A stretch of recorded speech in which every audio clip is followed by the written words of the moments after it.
Bonsoir à tous, mesdames et messieurs, bienvenue aux 20h sur Equinox Télévision. À la une de cette édition, vive tension en Marois 2e entre population et autorités administratives.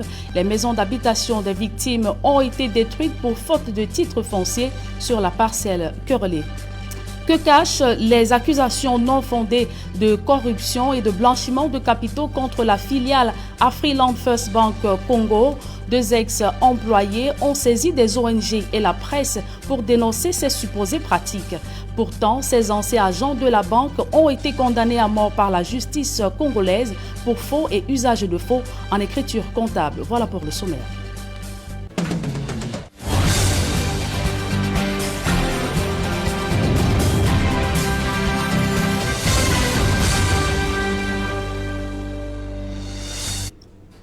Une fois de plus, bonsoir à tous, mesdames et messieurs. Merci de nous recevoir chez vous. Tout d'abord, cette éviction forcée des populations à Marois 2e, c'est dans la région de l'extrême nord Cameroun. Les victimes sont très en colère des casses qui ont été initiées par les autorités administratives qui les accusent d'avoir bâti leur maison d'habitation sans titre de propriété.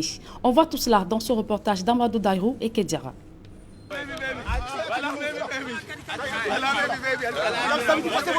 Colère et grincement de dents à Wordé, dans l'arrondissement de Marois 2, où de nombreuses familles vivent désormais à la Belle Étoile. Elles ont été victimes d'évictions forcées, opérées sur une vingtaine d'entre elles, sur ce qui est considéré comme propriété de l'État. J'ai pris le terrain ici depuis 2011, chez le Lamido. J'ai payé ça. Donc, j'ai à construire, j'étais à location avec ma famille. Je suis venu construire 2 chambres là, comme j'ai 2 femmes avec mes enfants. Actuellement, je ne sais même pas là où je peux aller. Je ne sais même pas. Je vais me balader seulement avec ma famille. Comme Bouba, la plupart des anciens propriétaires installés sur le site portent tous sur leur certificat de vente la signature du Lamida de Marois, un nom qui était alors perçu comme une garantie. Une sorte d'assurance vie s'est retournée contre ces derniers qui n'ont pas pensé à établir un titre foncier. Quand nous sommes venus faire un constat d'évaluation, on a trouvé un seul titre foncier à cet endroit. Ce titre foncier a fait l'objet d'une indemnisation à concurrent de près de 30 millions de francs. Il y avait une seule personne qui avait le titre foncier.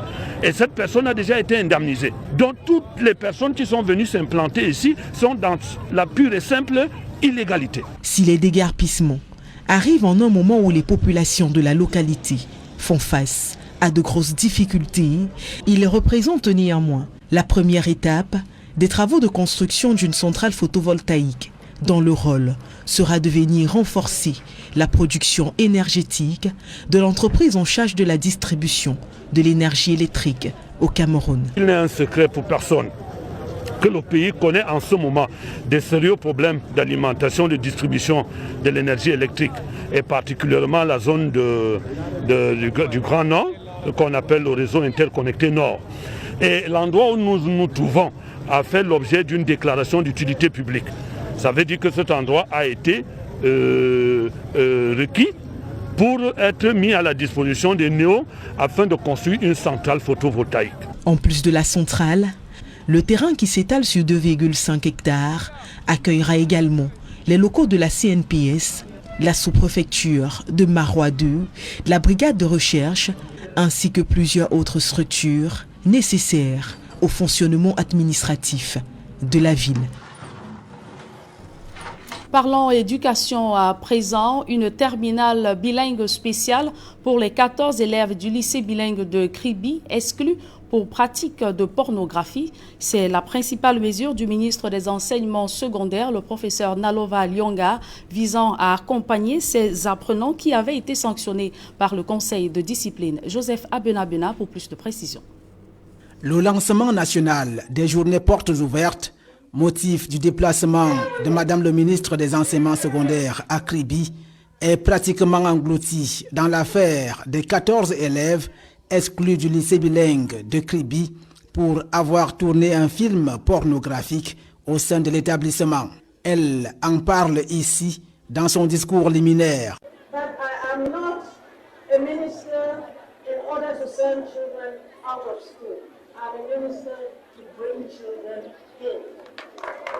Ici, dans le cabinet du prophète, elle y rencontre successivement toute la chaîne pendant 5 heures d'horloge. Mais la déclaration officielle est faite après cette cérémonie de rétrocession du bâtiment construit sur fonds propres du lycée bilingue à l'État. They are all students of one class and they are going to be sitting for the examinations. I'm not going to send them away. We all have to work hard to keep them. But we have decided to keep them apart because their mates, their schoolmates are very mad with them. Let us hope that the schoolmates have ideas. Okay, so we have decided to put them somewhere else while we follow them. And that is why I'm saying that. La décision de créer une classe de terminale spéciale divise l'opinion sur une faisabilité qui n'a pas été clarifiée. L'enjeu, c'est les mobiles qui entourent cette décision, en l'occurrence les mobiles juridiques et sécuritaires.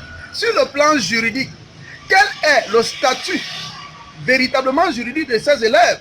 Quel est même déjà le statut juridique du milieu qui va héberger ces élèves-là? Déjà que nous, en tant que parents, nous ne connaissons même pas ce milieu. Ici, dans le département de l'Océan ou à Kribi, c'est une information qui nous a été cachée. Maintenant que l'information nous est cachée, la nomenclature juridique de cet endroit qui devrait héberger cet élève serait appelée quoi? C'est vrai, on a parlé de terminale spéciale, mais qu'est-ce qui encadre la spécificité de cette terminale dans le cadre juridique? Non seulement pour cette classe, pour les élèves qui iront désormais suivre les cours, et non seulement pour les élèves, pour les enseignants. Ces enseignants auront désormais quel statut fonctionnel? Ils seront des fonctionnaires de l'État ou alors des bénévoles à la charge d'une structure qui a été mise. Au-delà de ces réserves émises par les parents, cette affaire pourra convoquer une jurisprudence dans l'éthique du système éducatif. D'autant plus que les élèves du porte-monnaie magique et d'autres, pour des motifs divers, ont été exclus sans que cela n'émeuve tant le ministère. Et toujours en éducation, le ministre des Finances, Louis-Paul Motazé, veut voir clair sur la gestion des subventions allouées aux établissements privés. D'après un audit réalisé entre 2015 et 2018, les promoteurs d'établissements scolaires privés ont utilisé à des fins personnelles cet argent public. D'autres précisions dans ce reportage d'Élisée Bogba et Marcelin Ganson. L'État, à travers le ministère des Finances, alloue environ 8 milliards de francs CFA aux établissements scolaires privés en guise de subvention. Malheureusement, cet argent emprunte des couloirs qui n'ont rien à voir avec les objectifs fixés. On s'est rendu compte que la gestion n'était pas bonne. Les promoteurs pensaient que l'argent qu'on leur donnait, c'était l'argent de poche. Et beaucoup, comme le gouverneur de Nord l'a dit, beaucoup prenaient pour aller chercher une deuxième femme. D'autres achetaient des voitures. Il faut qu'on comprenne que c'est l'argent de l'État et qu'ils sont passibles de sanctions. Parce qu'il y a des sanctions qui sont prévues en cas de mauvaise gestion. Une accusation dans laquelle certains promoteurs et responsables d'établissements scolaires ne se reconnaissent pas. Pour ce qui est de l'archidiocèse de Yaoundé, nous sommes très sensibilisés par le secrétaire à l'éducation sur la gestion de cette subvention. Elle sert au paiement des salaires des enseignants permanents de nos établissements scolaires. C'est le cas pour le collège Jean Tabi. Toujours est-il que la plupart des responsables ne prêchent pas par le bon exemple. Et le ministère des Finances n'entend pas continuer à rester les bras croisés pendant que les promoteurs d'établissements se sucrent avec la subvention qui leur est versée chaque année. Cette subvention accordée aux ordres d'enseignement privé a fait l'objet d'une mission de contrôle de la régulation et de la conformité de son utilisation au titre des exercices budgétaires 2015, 2016 et 2017. Cette mission, instruite par le ministre des Finances, a fait plusieurs constats qui ont dévoilé l'absence de la culture de la gestion des deniers publics par la quasi-totalité des établissements contrôlés. C'est donc en vue de ramener les brebis égarées sur le droit chemin que cette formation a été organisée à l'intention des responsables d'établissements scolaires privés. Il était question de leur donner des outils devant leur permettre de gérer à bon escient les subventions reçues. Étant des deniers publics, les établissements scolaires privés qui en bénéficient sont astreints à la justification de l'utilisation qui en a été faite. D'où l'impérieuse nécessité d'accompagner ces responsables en les outillant à mieux gérer et surtout savoir rendre compte de l'utilisation qui est faite de ces subventions. Ceux qui vont persévérer dans la distraction des fonds reçus n'ont qu'à bien se tenir. La première sanction, c'est la suspension de subventions. On donne plus la subvention. Deuxième sanction, la fermeture de l'école. La mise en administration provisoire. Il y a des sanctions pénales. C'est-à-dire qu'on peut mettre le promoteur en prison. En espérant que tout ceci n'est pas tombé dans les oreilles des sourds. Autre fait d'actualité dans ce journal, c'est la cabale internationale contre le groupe Afriland First Bank.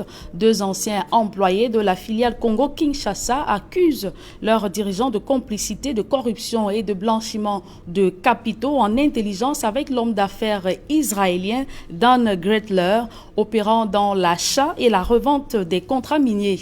2 organisations non gouvernementales et une chaîne de télévision suisse ont mené une enquête journalistique biaisée, inculpant la banque de mauvaises pratiques financières. Voici la contre-enquête d'Equinox Télévision dans cette affaire. C'est un reportage signé Jean-Paul Chouniat et Innocent Abiga.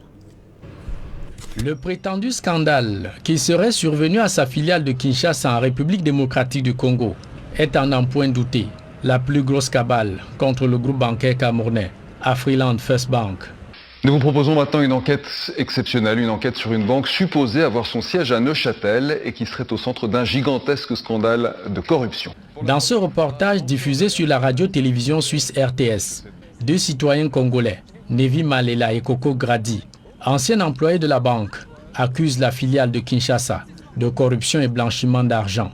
Pour eux, la preuve de ces mauvaises pratiques, c'est la présence dans les livres de la banque d'un client, Dan Gretler, un Israélien qui a fait fortune dans l'achat et la vente des contrats miniers au Congo démocratique.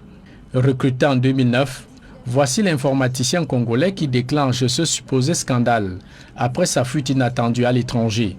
J'ai vu ce monsieur passer devant notre bureau. J'ai posé la question à l'autre collègue, à Grady Coco, je lui ai dit « Est-ce que tu connais ce monsieur ?» Il m'a dit « Non ». Je lui ai dit « Si ce monsieur commence à venir dans notre banque, on aura des sérieux problèmes. » Une fois installé en France, il se découvre une passion subite de lanceur d'alerte, avec à son actif un seul fait d'armes jusqu'à ce jour, la dénonciation calomnieuse d'Afriland First Bank, son ancien employeur. J'ai travaillé à Afriland de 2009 à 2020 et j'ai occupé les fonctions d'informaticien au départ. Après, j'ai été nommé inspecteur, ensuite auditeur interne et finalement contrôleur permanent. Ce sont les dernières fonctions que j'ai occupées avant de partir.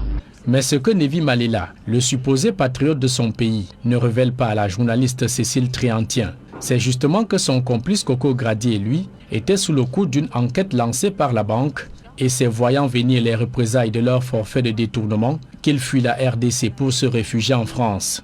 Dans la quête des titres de séjour prolongés et autres privilèges, Nevi Malela et Coco Grady saisissent 2 ONG comme bouée de sauvetage pour masquer leur vol. Un virement qui est fait par Ventora, une société de Dan Gretler, qui est sanctionné, à Marc Bonin en Suisse. Tu peux nous expliquer ce qu'on voit? Oui, moi je fais une lecture de l'opération. Je vois la marque Bonin, mais le pays je ne sais pas. C'est 98 000 et c'est en euros. Cerveau d'une mafia entretenue depuis de longues années au sein de la banque. Ils ont été condamnés le 23 septembre 2020 par le tribunal de Kinshasa-Ngombe pour vol, faux en écriture, violation du secret professionnel et association de malfaiteurs. Pour ces chefs d'accusation, Nevi Malela et Coco Grady ont écopé d'une condamnation à mort et une peine de servitude cumulée de 10 ans et 6 mois. Ainsi, la justice de leur pays reproche à ces 2 citoyens congolais d'avoir fourni aux ONG Global Witness et PLAF de faux relevés de compte portant des versements et virements n'existant nulle part dans les livres d'Afriland First Bank Congo. Des médias occidentaux relaient en boucle la cabale pour ternir le label d'un grand groupe à la notoriété établie depuis 31 ans. Et sur la base des rapports des 2 ONG, bourrés d'approximations et d'incertitudes dans leurs écrits, la journaliste suisse Cécile Triantien s'embarque dans une soi-disant enquête. Elle esquive délibérément de démarrer son investigation à la filiale de Kinshasa, lieu où le supposé crime économique d'Afriland First Bank Congo et son client Dan Gretler a été commis. D'un paresseux clic de souris sur Internet, Cécile Triantien copie une adresse inappropriée et file à Neuchâtel, le siège du holding d'Afriland, qui en réalité ne gère rien d'opérationnel. Bonjour, je cherche la banque Afriland. Oui, c'est bien ici oui et non, mais attendez. Oui et non. Poser ça. Pas de souci. Oui. Je suis journaliste pour la RTS et je cherche la banque Afriland. Alors en fait, ils sont pas là physiquement en fait. Voilà, ils ont leur adresse ici. Vous redirigez le courrier, c'est juste ça que... Ok. Et vous avez entendu que cette banque, elle est soupçonnée d'avoir contourné les sanctions américaines, d'être liée à des scandales de corruption, etc. Non, après, voilà, non. Et on n'a pas autrement des contacts avec eux. Merci beaucoup. Bonne journée à vous. Dans cet échange à la va-vite, Cécile Tréantien conclut qu'il n'y aurait plus d'autres bureaux d'Afriland First Bank dans toute la Suisse. Pourtant, à vol d'oiseau de Neuchâtel, la ville de Genève abrite le grand pôle opérationnel de la banque. Afriland First Bank Management, aisément repérable sur cette carte, à l'adresse 28 quai du Seget, 1201 Genève, une rue au cœur de la place financière suisse du quartier des banques. Dans cet immeuble, avec vue sur le célèbre lac Léman, Afriland First Bank Management Group, qui gère les actifs et le portefeuille, occupe 400 mètres carrés. C'est ici que le président du conseil d'administration Paul Fokam Kemounye et ses collaborateurs y travaillent régulièrement.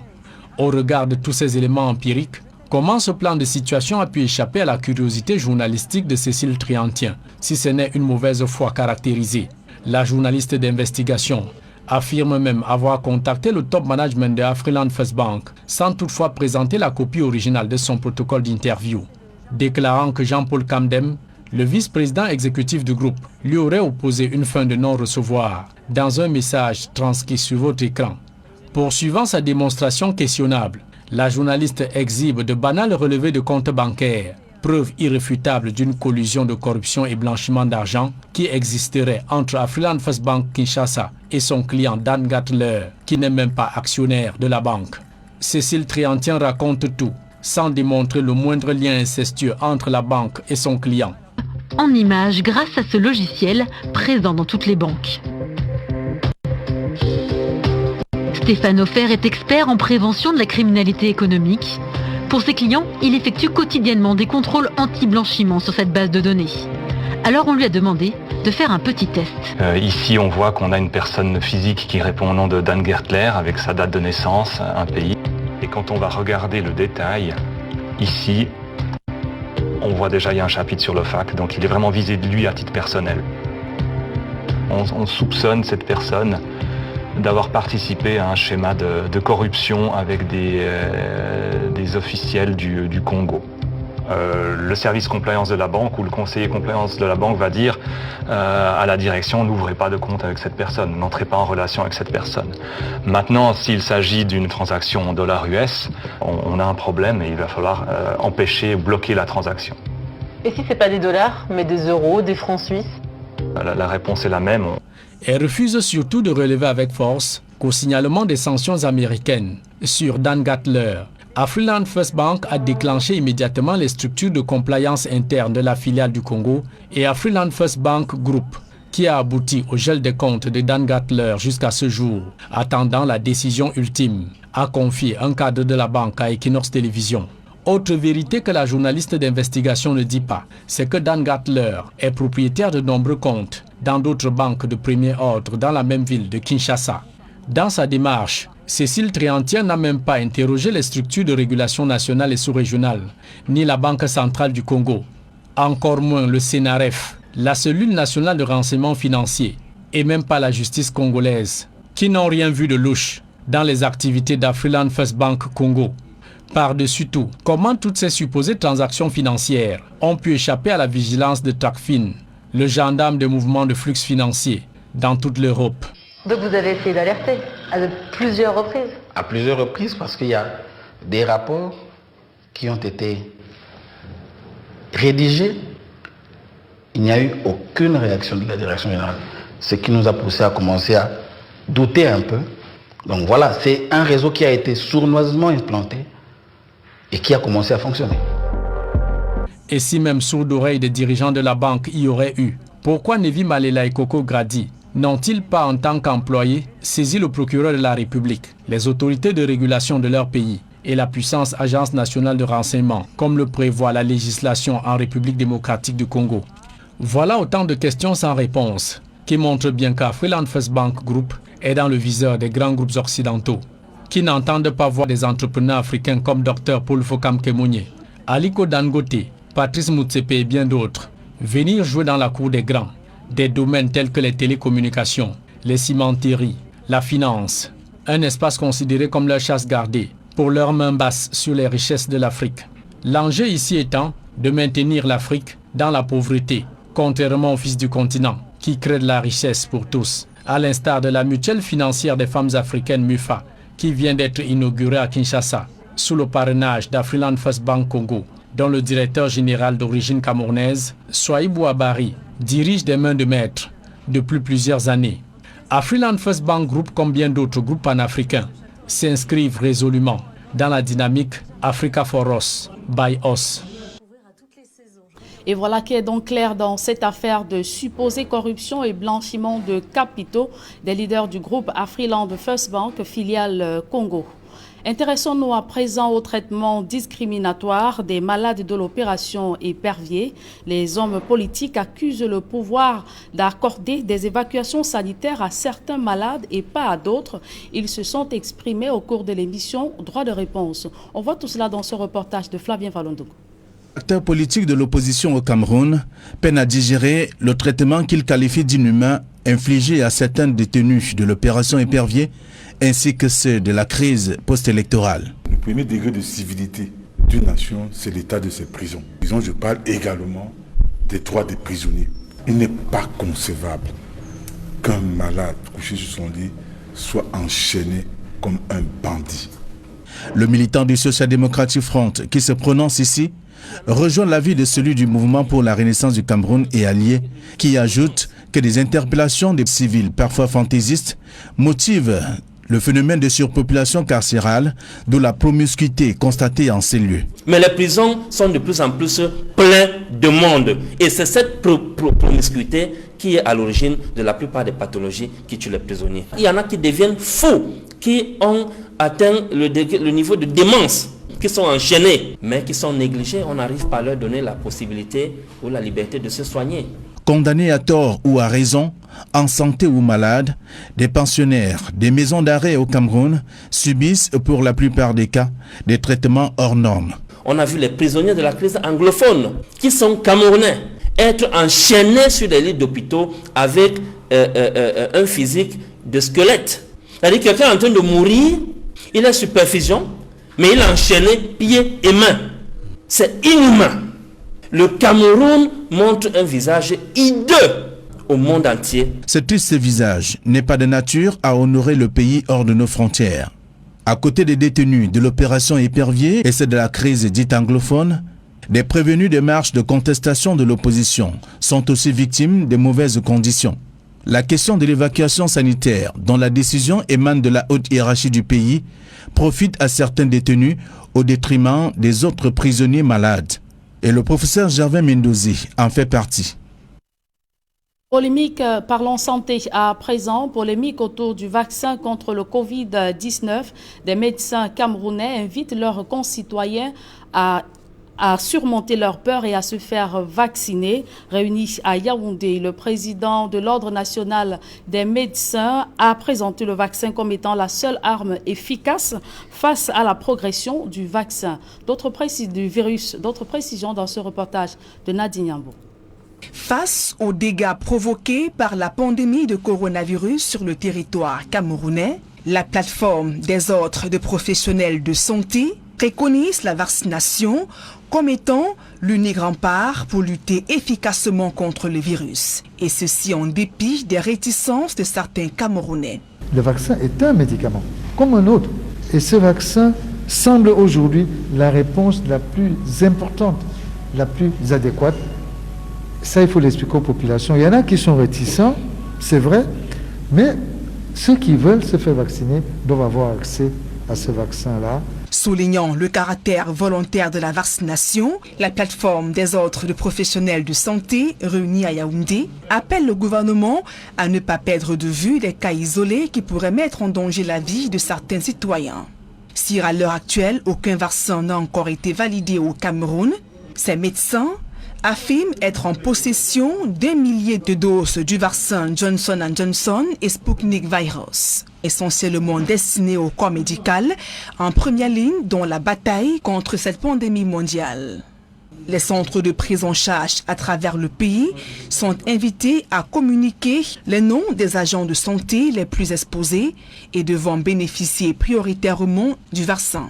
Déplorant un relâchement général de la population dans l'application des mesures barrières, les médecins du Cameroun condamnent l'affluence des populations dans les snack-bars, débits de boissons, deuil et même funérailles. Des événements qui contribuent à accélérer la progression du virus. Ils appellent les Camerounais à plus de responsabilités pour se mettre à l'abri du virus.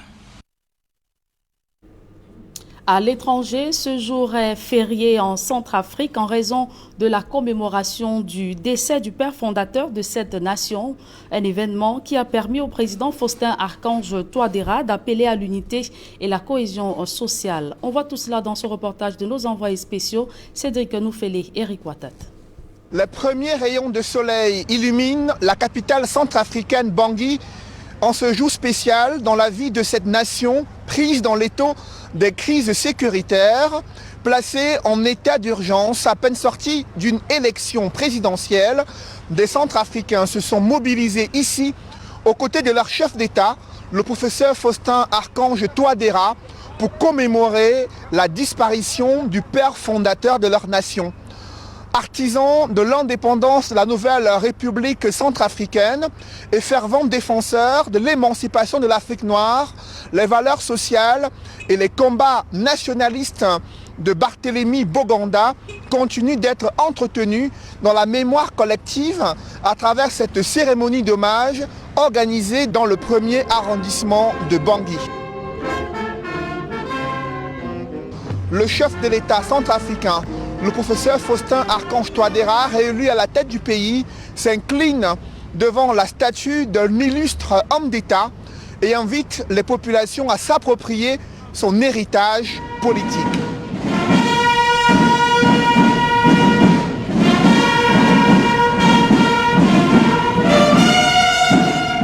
Aujourd'hui, c'est la commémoration du décès du président fondateur de la République centrafricaine, Barthélemy Boganda. C'est un grand homme pour la République centrafricaine, un visionnaire. Et nous sommes de célébrer ce moment important dans la vie de notre nation. Et tous les Centrafricains doivent toujours se souvenir des efforts et des anciens qui ont construit ce pays. Et il nous faut nous rappeler les efforts qui ont été faits pour que nous ayons le regard tourné vers l'avenir à partir de notre passé et du travail que ceux qui nous ont précédés ont réalisé pour qu'aujourd'hui nous soyons une nation. Nous vous remercions. Merci. Initialement prévu, le déplacement pour le village natal du premier président centrafricain a été supprimé dans l'agenda présidentiel. Au-delà de la crise sanitaire ayant restreint les rassemblements, le président Faustin Archange Touadéra et les officiels centrafricains s'activent à peaufiner les derniers préparatifs de la cérémonie d'investiture à l'Assemblée nationale et la réception de ses homologues africains au Palais de la Renaissance à Bangui. Au-delà de l'investiture du président centrafricain, est très attendu ici à Bangui le discours inaugural de ce deuxième quinquennat du professeur Faustin Archange Touadéra dans un contexte de défis socio-économiques et sécuritaires. Ici à Bangui, Eric Watat et Cédric Noufélé, envoyés spéciaux Equinox Télévision.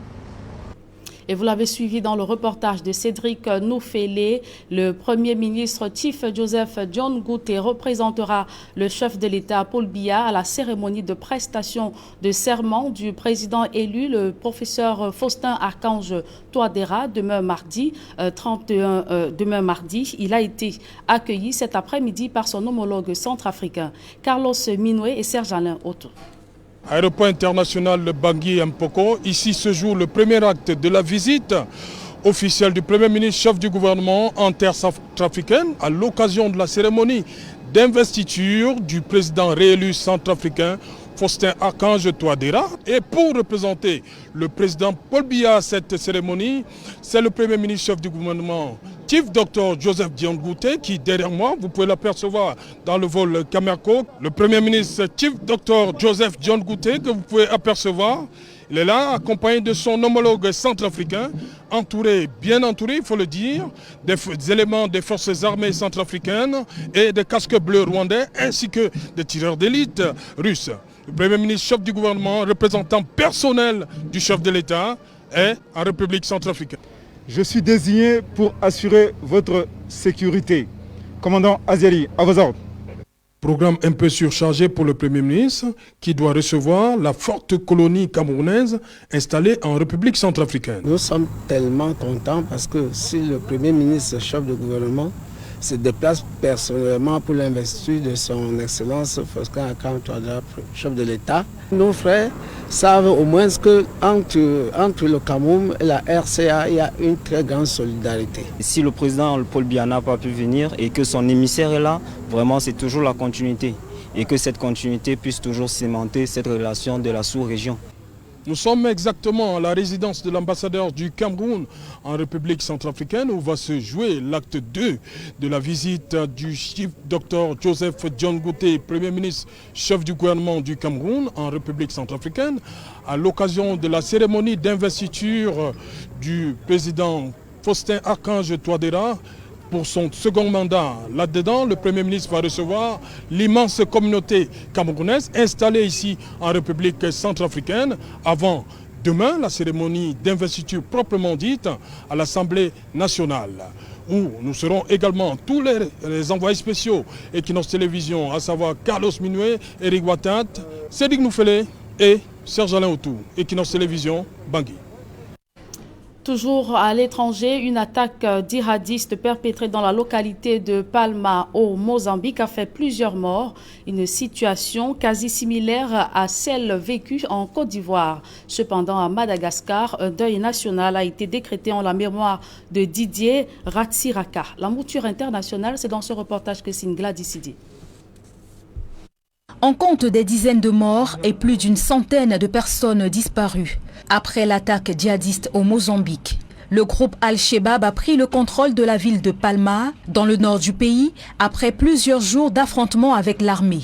Pour la première fois, les insurgés ont pris pour cible les étrangers, qui sont relativement nombreux à Palma en raison de la création d'une exploitation gazière dans la région. Des milliers de personnes continuent à évacuer la zone par tous les moyens et dans l'urgence. Le gouvernement mozambicain a confirmé dimanche soir qu'au moins 7 personnes ont été tuées dans une embuscade en tentant de s'échapper de l'hôtel où elles étaient retranchées. Et des dizaines d'autres personnes ont été tuées lors de l'attaque djihadiste initiale entamée mercredi. Les djihadistes qui ont prêté allégeance à l'État islamique ont lancé leur attaque surprise mercredi après-midi sur 3 fronts simultanés, provoquant une grande confusion chez les militaires qui les attendaient au sud. En Côte d'Ivoire, une position militaire ivoirienne à Kafolo et un poste de gendarmerie à Teini, près de la frontière avec le Burkina Faso, ont été la cible d'attaques. L'attaque a été lancée aux premières heures de la journée du lundi 29 mars contre un poste avancé de l'armée. Une autre attaque a été menée à peu près au même moment, visant cette fois un poste de gendarmerie. Plus à l'est, le long de la frontière avec le Burkina. Menées par un groupe armé encore non identifié, ces attaques ont fait au moins 2 morts et 6 blessés parmi les hommes des services de sécurité ivoiriens qui sont cependant parvenus à repousser les assaillants dans les 2 cas. Au moins 2 d'entre eux ont été tués au cours des affrontements. Pendant ce temps, Madagascar porte le deuil après la mort de l'ancien président Didier Ratsiraka. L'homme s'est éteint dimanche à l'âge de 84 ans à l'hôpital militaire d'Antananarivo. Ses proches indiquent qu'il a succombé à un arrêt cardiaque alors qu'il était hospitalisé depuis mardi pour un contrôle de routine dû à une petite grippe. Les hommages à cette figure emblématique de la vie politique malgache se sont succédés. Un deuil national a été décrété dans le pays. Et puis à suivre mardi 30 mars 2021, la cérémonie de prestation de serment de Faustin Archange Touadéra, le président centrafricain, réélu au cours de la dernière élection présidentielle avec 53,92% des suffrages. Dans un climat particulièrement électrique et sous la pression des groupes armés qui continuent de menacer, le président Faustin Archange Touadéra a promis de protéger les Centrafricains. Comme lors de son premier mandat, la préservation de la paix et la sécurisation du pays seront ainsi au cœur des priorités. Et du sport dans ce journal, le Camerounais Francis Ngannou, unique africain champion du monde poids lourd de la Ultimate Fighting Championship. Il a battu hier par KO au second round l'Américain Stipe Miocic aux États-Unis. Parcours d'un champion issu des milieux pauvres et défavorisés dans sa marche au sommet du monde. C'est dans ce reportage que signe Sédik Chouna, Donald Brice Kamgan. Le sacre de Francis Ngannou, la consécration d'un sportif de combat dans l'âme. En s'arrogeant le titre de champion du monde des poids lourds, le Camerounais a confirmé l'idée d'un personnage obstinément déterminé. Lui qui vient d'un milieu social défavorisé, dès 6 ans, ses parents divorcent, accentuant de fait sa précarité. À Batié, sa localité d'origine dans la région de l'Ouest, il doit se convertir en creuseur de sable et de carrière. Il arrive à Douala et devient chargeur de camion dans les secteurs friperies du bouillant marché Mbopi. Il embrasse ensuite une carrière de boxeur, aidé par sa taille, 1,93 m et son physique robuste, 113 kg. La boxe anglaise est sa prédilection, une discipline sans infrastructure dans son pays, alors il est contraint de s'entraîner dans ce qui tient lieu de cache à Douala, jusqu'à ce que lui vienne l'idée de partir par le désert avec un groupe d'amis qui ont choisi l'immigration clandestine, le choix pour accomplir son rêve de devenir champion du monde de boxe. On n'avait pas où dormir, on n'avait pas quoi manger, parfois même pas de vêtements sur nous. En 2013, il est en France où il pratique sa discipline préférée, battant l'essentiel de ses adversaires, notamment lors du tournoi Pancras qui met en compétition les poids lourds de plus de 93 kg. Un succès qui lui permet de signer en 2015 à l'Ultimate Fighting Championship, la plus prestigieuse organisation de boxe au monde.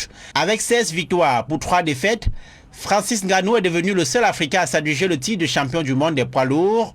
Un rêve que le Predator, comme on l'appelle, a réalisé en juste une dizaine d'années de carrière. Rien à voir avec la profession d'avocat que l'athlète de 34 ans a rêvé embrasser, plus jeune.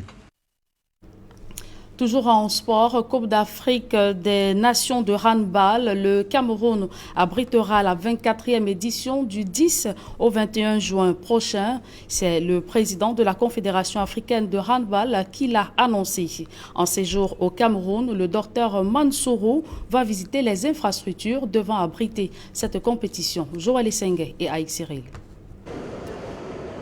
À son arrivée à l'aéroport international de Yaoundé-Simalène, le président de la Confédération africaine de handball fixe les objectifs de sa visite au Cameroun. Je suis venu là, je crois que c'est pour traduire tout le sérieux, n'est-ce pas, que nous accordons à cet événement qui reste quand même un événement phare pour la gente féminine. Nous allons passer 4 à 5 jours ensemble pour harmoniser nos points de vue. La Confédération africaine de handball est en mission d'inspection au Cameroun dans la perspective de la CAN de handball dames prévue du 10 au 21 juin 2021 à Yaoundé. Cette mission aurait dû être la 3e après celle du 18 au 21 mars 2019. Mais pour cause de coronavirus, les inspecteurs de la Confédération africaine de handball n'ont pas pu arriver au Cameroun en 2020. Il faut rattraper ce retard. Nous ne sommes qu'à 2 mois de la manifestation. Nous avons accusé du retard, mais je compte sur l'expertise des uns et des autres. Je compte sur le soutien, n'est-ce pas, de tous les acteurs potentiels pour que nous puissions conjuguer nos efforts à l'effet de prendre toutes les dispositions idoines pour rassurer les équipes participantes et pour assurer également l'opinion internationale. Au menu de cette mission d'inspection, la visite du principal site de compétition, à savoir le palais polyvalent des sports de Yaoundé. La visite également des infrastructures hôtelières, hospitalières, routières et autres. 13 pays prendront part à la 24e édition de la Coupe d'Afrique des Nations de handball dames. Tirage au sort des poules le 1er avril 2021 à Yaoundé. Et c'est avec ce reportage de Joël Essengay avec Cyril que nous mettons un terme à cette édition du journal. Merci de l'avoir suivi, mesdames et messieurs. Retrouvez dans quelques secondes Duval Fangwa et ses invités pour la deuxième partie d'Equinoxe Soir Duval. Gilbert Bissaï, une terminale bilingue spéciale pour les élèves qui ont été exclus de leur établissement scolaire, le lycée bilingue du Kribi. Il faut dire Duval Fangwa que c'est la principale mesure prise par le ministre des Enseignements secondaires en visite à Kribi. Le professeur Nalova Lyonga a décidé de créer une terminale bilingue spéciale pour ces 14 élèves sanctionnés ou exclus du lycée bilingue de Kribi pour pratique de pornographie. Cependant, des inquiétudes planent sur l'encadrement de ces apprenants. Le ministère des Finances veut voir clair dans l'affaire des 8 milliards de francs CFA de subventions aux établissements privés laïcs. Vous l'avez dit, Duval Fangwa, le ministre des Finances veut exactement voir clair sur la gestion allouée aux subventions des établissements privés. Paul Motazé, certains promoteurs de ces établissements privés ont utilisé cet argent public à des fins personnelles. Voilà, ce sera tout pour l'essentiel du débrief. Merci Gilbert Bissaï pour cette autre édition du journal de 20h. Retrouvons-nous demain. Vous l'avez dit, Duval Fangwa, rentre-vous demain. Mesdames, Messieurs, dans quelques secondes, retour sur le plateau d'Equinoxe ce soir avec nos invités, Ernest Yinda Nyom, Fouda Bizwa Sabine et bien sûr Serge-Henri Kelbin.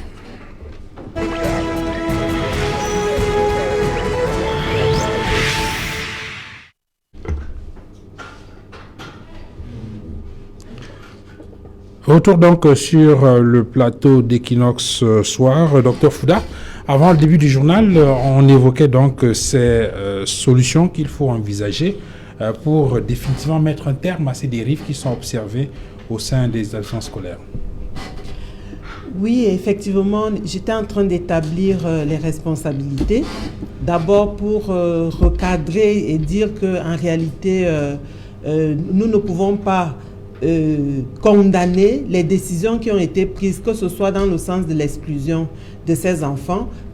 Même si nous reconnaissons qu'ils sont innocents, nous reconnaissons tout de même aussi qu'ils sont en fait des acteurs qui ont posé des actes préjudiciables, qui sont condamnés par le règlement intérieur de l'institution scolaire à laquelle ils appartiennent, et pour cela, ils ont été sous le coup d'une décision du conseil de discipline.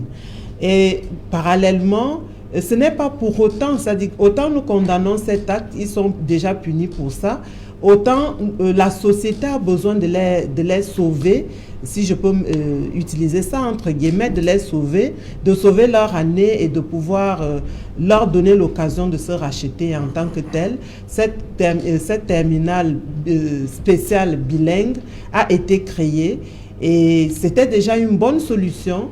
Mais nous avons envisagé sur ce tableau des solutions holistiques. Les solutions holistiques dans le sens des thérapies, je ne veux pas dire de thérapie de groupe, mais tout de même des solutions structurelles, des solutions gouvernementales, des solutions aussi pédagogiques. Mais nous retenons aussi que les verrous, le système éducatif avait élaboré des verrous qui permettaient d'atténuer ce type d'acte. Ces verrous permettaient de recadrer, de recentrer les comportements libidinaux des enfants. Mais malheureusement, ces verrous ont été levés. Nous n'allons pas revenir sur le débat du livre de 5e qui recadrait exactement ce type de déviance et qui malheureusement a été l'objet d'une polémique.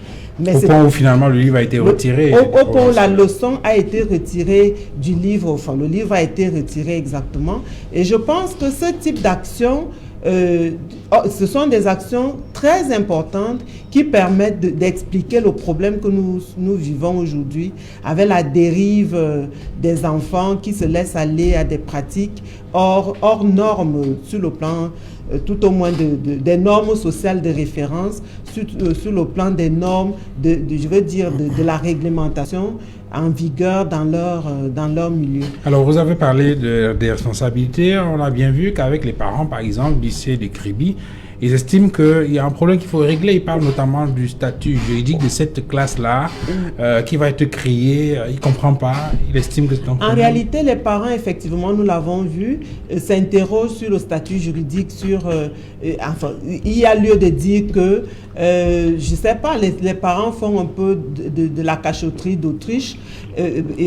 Ils savent très bien que l'établissement a décliné sa responsabilité vis-à-vis de ses enfants. Ça veut dire que ces enfants deviennent des candidats libres.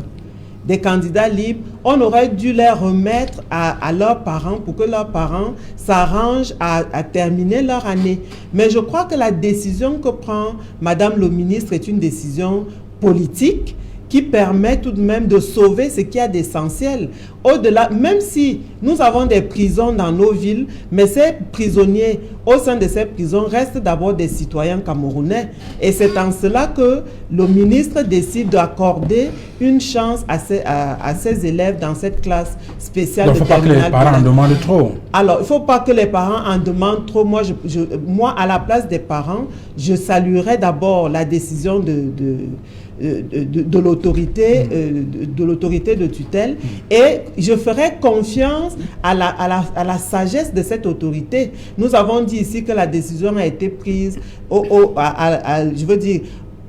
terme d'une concertation. Ça veut dire que ce sont des experts qui se sont assis et qui savent exactement la faisabilité, l'opérationnalité d'une telle décision.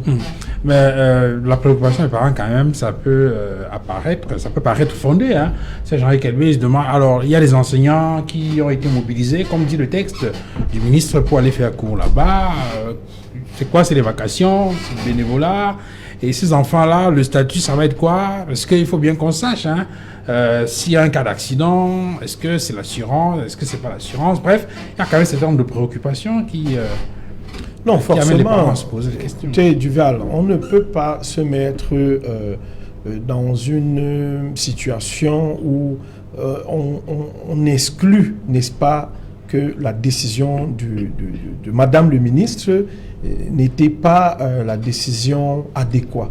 Moi, je pense pour ma part que c'est une décision qui est médiane entre celle qui a été d'abord prise avec le préfet en conseil des enseignants, qui était en conseil de discipline, qui était d'exclure, n'est-ce pas, carrément ces enfants et qu'ils aillent se débrouiller au quartier. Mais en allant se débrouiller au quartier, il n'y aurait pas la récupération que Madame le ministre, en tant que mère, en tant que femme politique, pense pouvoir à ses enfants. Donc, il a fallu de manière officielle dire que ces enfants vont reprendre les cours hors du lycée, mais dans une classe de terminale qui ne sera pas à l'enceinte de l'établissement. Et bien entendu, je pense qu'il y a des modules, n'est-ce pas, réglementaires qui seront donnés à ces enfants. D'abord, tous les cours de terminale qu'ils avaient, et je l'ai dit tantôt, plus certainement d'autres modules sur le civisme, la morale, pour essayer de récupérer ces enfants qui, n'oublions pas, avaient de très bonnes notes ou ont de très bonnes notes. Donc, il ne faut pas jeter Donc, vous pensez qu'il y aura un peu de temps spécial ou en dehors des disciplines? Non, ce sont des modules qui seront ajoutés. Ils iront certainement à l'école de 7h30 à peut-être 16h, et peut-être même plus, parce que ce sont des enfants qu'il va falloir occuper. Il faut les occuper. C'est l'oisivité.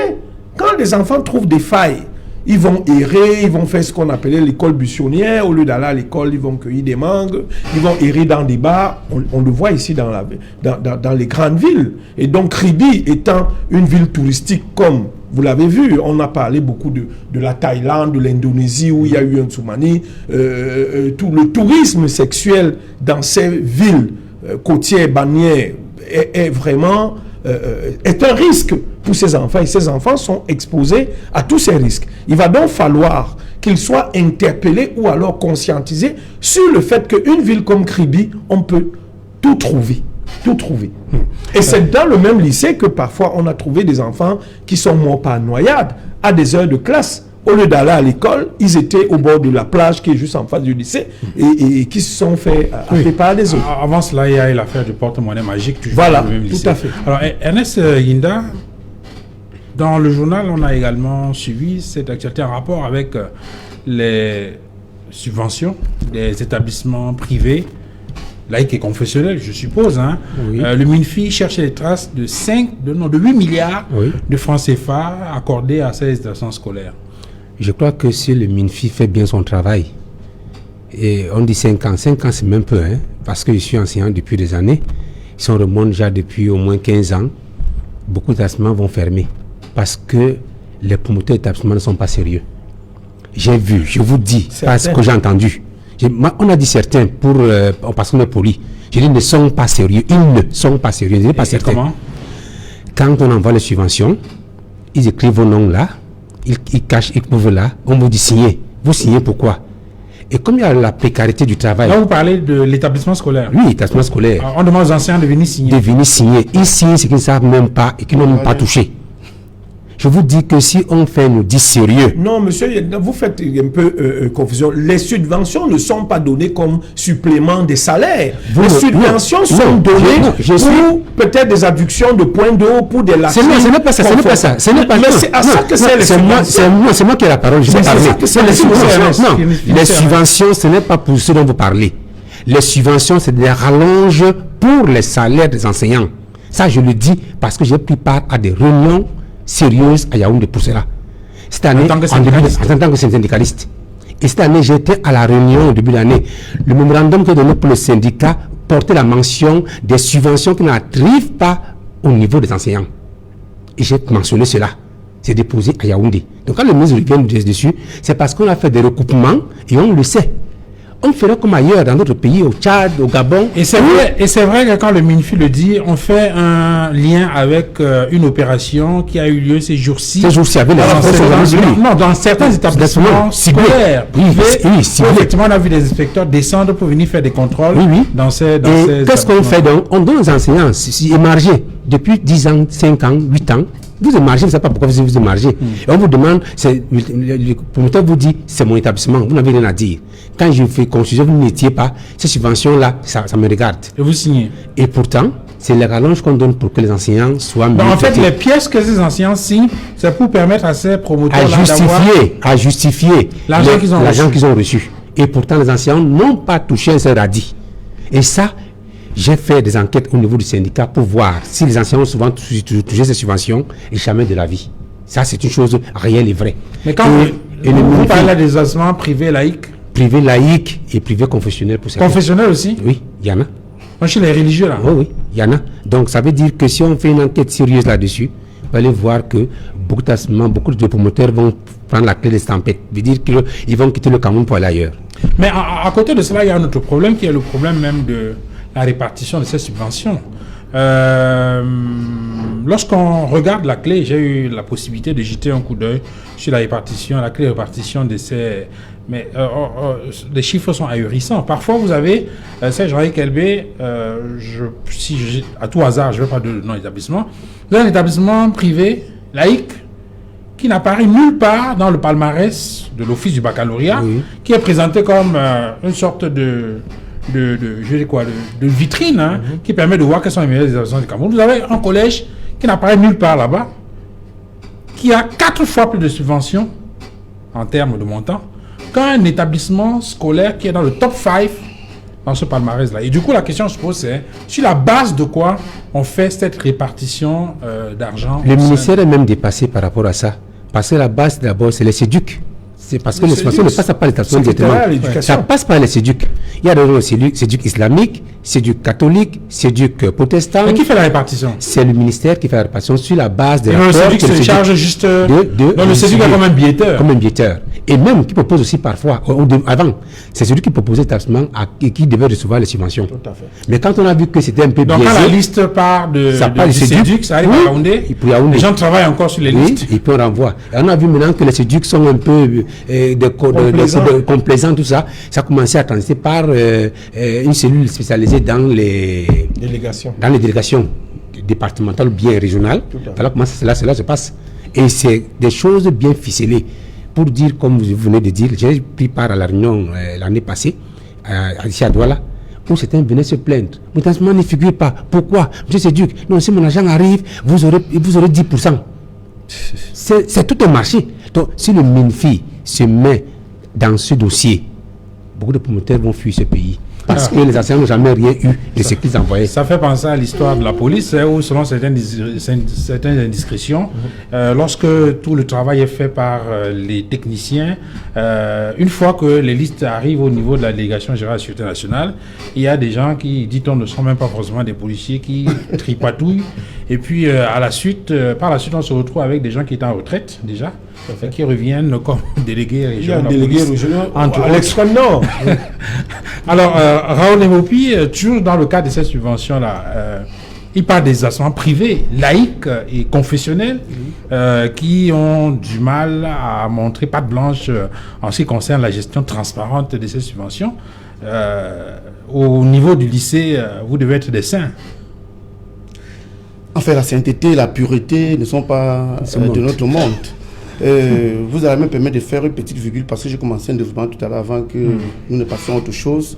Pour dire quand même que quand j'ai fait remarquer que lorsqu'un enfant pose des actes répréhensibles à la maison, on le laisse pour le magasin, je sais quand même que de mémoire d'enfant, habituellement lorsque un enfant indélicat posait certains actes, que le père ou bien la mère avait des difficultés à gérer, il arrivait parfois qu'en amont, ils essayaient de discuter avec soit un oncle, soit une tante, et qu'en retour, on envoyait l'enfant là-bas, n'est-ce pas, pour un encadrement spécifique. L'enfant est dans un milieu neutre, et du haut, n'est-ce pas, un conditionnement psychologique et affectif que les parents, n'est-ce pas, opéraient.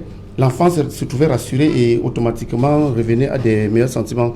C'est pour dire qu'il y a des solutions, même s'il ne faut pas, n'est-ce pas, remettre dans la totalité en question ce que Mme le ministre a eu à faire. Mais je dis quand même qu'il y a des solutions. Mon développement permet de savoir un peu ce que j'aurais proposé à Mme le ministre. Ok, revenons à cette question. Je crois que le problème est sérieux. Je ne pense pas que, du point de vue de la qualité morale des acteurs qui gèrent les établissements scolaires, on peut faire une véritable différence entre les promoteurs d'établissements d'enseignement privé confessionnel laïque et les proviseurs, ou bien certains proviseurs et certains présidents des APE dans les lycées et collèges publics au Cameroun. Je crois quand même que le foisonnement des procès, que ce soit au TCS, au tribunal criminel spécial, ou bien dans les juridictions locales, primaires, deuxième instance, cour d'appel, sont significativement là pour faire comprendre que nous avons affaire, n'est-ce pas, à ceux qui ont transformé l'école en une sorte de philosophie du nourriturisme. L'argent des parents est devenu la nourriture de certains et ils ne se payent pas des gants pour savoir que la nomination leur confère tous les droits, n'est-ce pas, sur le pactole. Et s'il faut très bien voir, même les effectifs que l'on déclare aux enseignements secondaires, n'est-ce pas, ne rendent pas véritablement compte de la réalité sur le terrain. Donc, dans les lycées. Dans les lycées. Donc il y a d'abord une mafia qui organise toutes ces affaires-là, parce que de mémoire d'élèves, je n'avais jamais su qu'on élisait le bureau de l'APE dans mon lycée, hein. Mais aujourd'hui, vous voyez, on met en contribution les policiers, les militaires, tout cela. C'est pour contrôler les bas d'écran, bien les livres, les sacs, ou bien tout ce qu'il y a là-bas. Moi, je crois que le problème est sérieux. Nous sommes en fait dans une situation où l'école est devenue à la fois une valeur marchande, comme toutes les autres valeurs, mais aussi, pour certains, qui, à la faveur d'un décret, se sont dit qu'ils peuvent rattraper le temps qu'ils ont perdu, n'est-ce pas, devant le tableau. On peut mettre un terme à ça? Mettre un terme à ça, moi je me dis toujours que... il n'y a plus rien à faire. L'État a les moyens.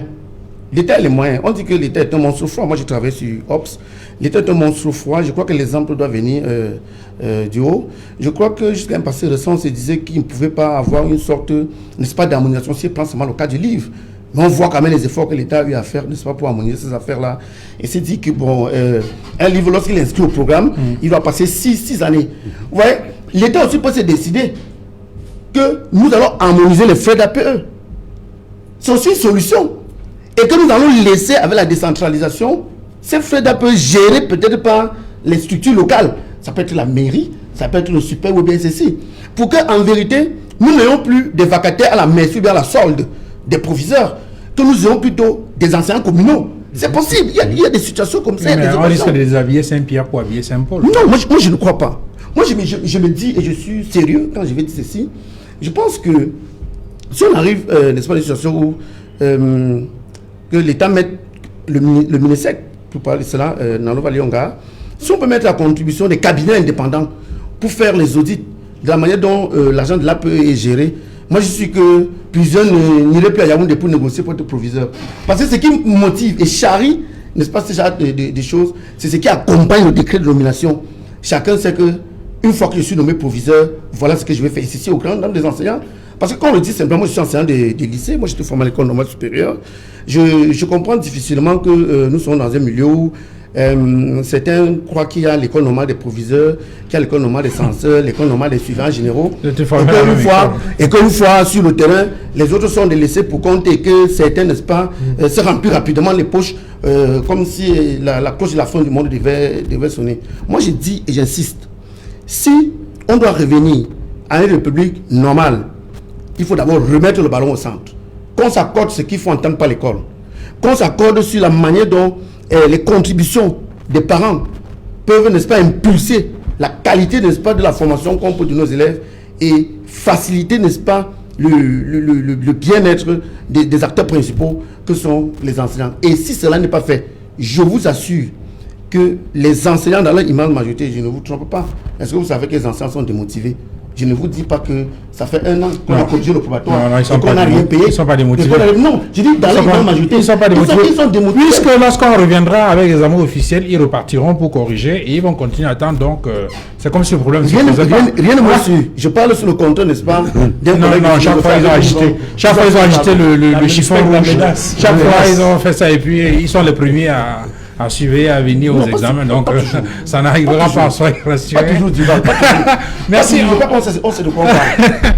Ben, si ça s'améliore, c'est tant mieux que d'attendre 1 an pour qu'on paye les frais de correction des examens. Alors, Dr Fouda, on va sortir. On aurait souhaité dire un mot sur ce lycée à Berthois où nos reporters ont indiqué il y a quelque temps que la majorité des filles du lycée était enceinte. C'est vrai qu'il y a eu une sorte de démenti du proviseur qui estimait que c'était exagéré, mais on sait quand même que les grossesses précoces dans les stations scolaires, peut-être en rapport avec le sujet qu'on évoquait tout à l'heure, c'est aussi une préoccupation des parents et de la communauté éducative. Oui, effectivement, je pense que c'est... Vous parlez tout à l'heure d'habiller Paul pour déshabiller Pierre pour habiller Paul. Ce sont les mêmes sujets. Mais moi, je préfère embrayer vraiment sur ce que le collègue dit concernant la gestion financière des écoles. Tout le monde, nous sommes sans ignorer que l'argent, comme on dit, c'est le nerf de la guerre. Toutes ces difficultés que nous rencontrons fédèrent autour d'un seul et unique problème, la répartition des ressources au sein des établissements. Il y a des gens qui travaillent et il y a d'autres qui profitent du labeur de ceux qui travaillent. C'est ça, docteur. Et pour que ce soit résolu, j'aimerais et j'insiste, et puis je rappelle ce que nous avons l'habitude de dire justement sur vos plateaux, la gestion financière d'un certain type de finances à l'école devrait être décentralisée. Ça, c'est vrai. Moi, j'ai souvent pris l'exemple d'une structure qui fonctionne très bien dans notre pays, qui est l'OFECOM, qui gère les mairies, les 350, 360 quelque chose de mairies que nous avons au Cameroun, leur gestion est centralisée, je veux dire coordonnée au niveau d'une structure nationale qui est connue, qui est réglementée.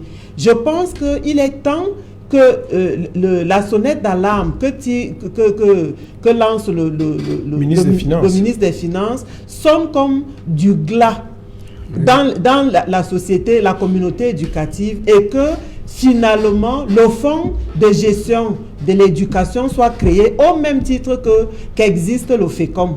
et que justement les APE et toutes les cotisations que les parents s'évertuent à mener soient organisées, fédérées, organisées par ces structures-là et redistribuées maintenant au prorata des efforts et des effectifs aux différents établissements. Je crois que c'est bien dit. On va s'arrêter là pour ce lundi. Infiniment merci, messieurs, madame, d'être venus sur ce plateau. Merci à vous, Ernest Inda Nyon. Vous êtes enseignant, syndicaliste, secrétaire général du Saint-Esprit. Merci à Raoul Lemopi. Il est enseignant de philosophie au lycée bilingue de Nilon-Brazzaville, syndicaliste aussi. Merci également à vous, docteur Fouda Bizoa Sabine. Vous êtes enseignante, psychopédagogue. Vous êtes au département de psychologie à la faculté de lettres et sciences humaines de l'université de Douala. Merci à vous, Serge-Henri Kelbet, d'être venu. Je vous ai convié comme parent d'élève ce soir, mais vous êtes aussi homme politique et votre parti politique, c'est bien le RDPC, le Rassemblement démocratique du peuple camerounais, le parti au pouvoir qui vient de célébrer une fois de plus son anniversaire. Oui, on aura l'occasion de revenir là-dessus. Merci à Mitterrand Dame et toute l'équipe technique qui a assuré la production de cette émission de Equinox Soir de ce lundi 29 mars 2021. Duval Fongwa, c'est mon nom. À demain, au revoir.